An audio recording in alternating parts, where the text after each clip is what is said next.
Quem nunca teve aquela dorzinha de cabeça ou já ficou até de cama por causa de uma enxaqueca, hein?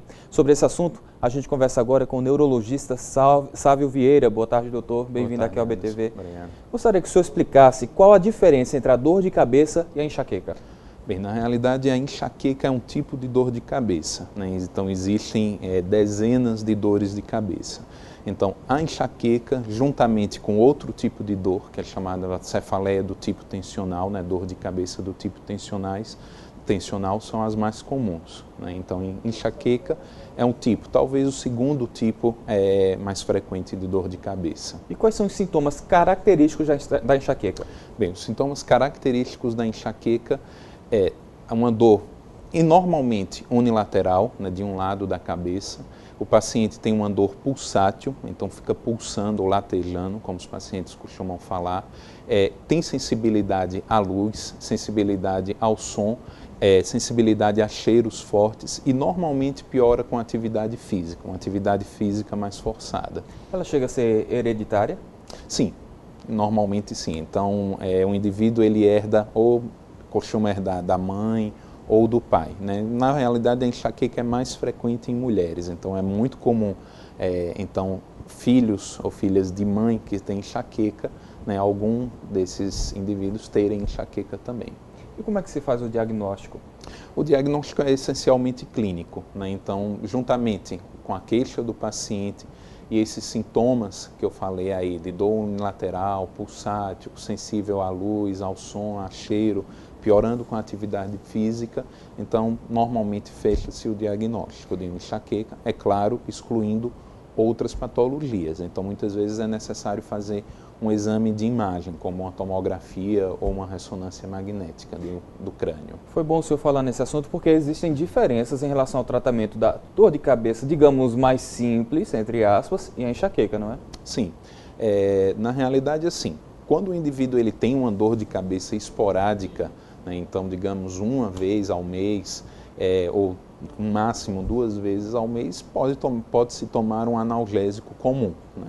Já se o indivíduo ele começa a ter, né, então, dores muito frequentes, né, então você precisa caracterizar que dor é essa, se é uma enxaqueca, se é uma cefaleia do tipo tensional ou se é uma dor de cabeça secundária, né, alguma patologia cerebral, né? O que existe, né, muito difundido na população é que as pessoas abusam excessivamente de analgésicos, né? Então tem pacientes que tomam 2, 3 analgésicos por dia, né?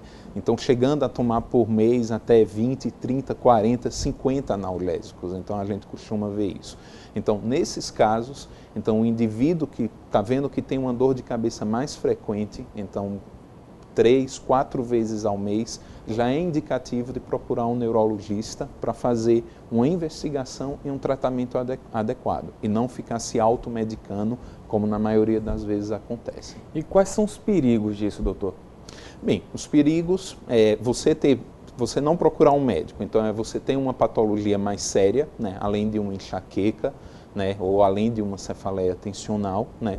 Então, determinados indivíduos, então, que têm um tipo de enxaqueca, que é chamada enxaqueca com aura, né, que são sinais neurológicos focais, como tem pessoas que têm alterações visuais, a visão torna-se turva, tem alguns pontos luminosos na visão, ou mesmo outros que ficam com o braço dormente, tem às vezes até alteração de fala, esses indivíduos eles têm uma maior propensão de ter um AVC, se tiver uma crise mais forte, uma crise mais prolongada, né? E outra coisa que acontece muito, né, que nós pegamos diariamente praticamente, então nos consultórios de neurologia, é o uso excessivo de analgésicos, né? A automedicação, que isso vai levar ao quê? A uma piora da dor, né, porque muitas vezes o analgésico ele começa a ter um efeito rebote, ele não começa a funcionar mais e o indivíduo começa a se tornar dependente do analgésico. E existe algum alimento que pode ajudar a prevenir ou algum que deve ser evitado comer em alguma crise? Bem, na realidade não existe alimentos que ajudem a prevenir enxaqueca, né? Então que determinados indivíduos com enxaqueca têm, eles têm uma sensibilidade a alguns alimentos. Então isso é muito individual.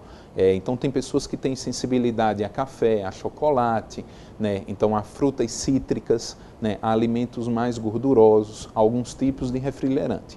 Então isso é muito individual e o indivíduo ele tem que ir buscando, né? Descobrindo, né? Então quais os alimentos que eles têm sensibilidade. Ok, então, doutor, muito obrigado pelas informações. Tá, obrigado. Um abraço.